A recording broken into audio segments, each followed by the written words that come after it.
اهلا وسهلا، فيديو جديد. الفيديو ده بره ميعاده شويه، لكن حبيت اعمل الفيديو ده علشان اعرفكم ان باب التقديم للجوله الثالثه من ريفيتاب فتح. هيبقى يوم 3 نوفمبر ان شاء الله، ولينك صفحتهم على الفيسبوك هيبقى تحت في الديسكربشن.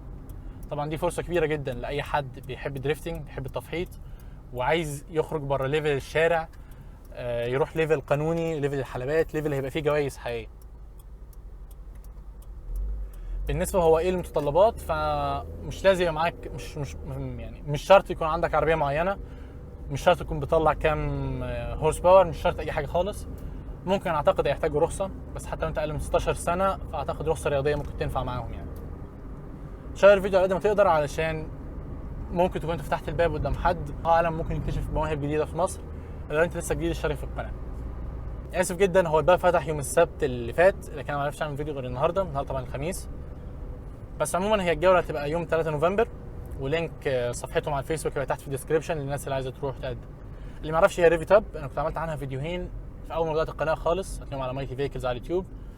اتكلمت فيهم عن بدايه السباق، عن مؤسسه كابتن سامي حد القوي، وكل حاجه هناك، كل حاجه تشوفوها هناك. وغطيت غطيت الجوله الثانيه من جوله ثانيه 2017.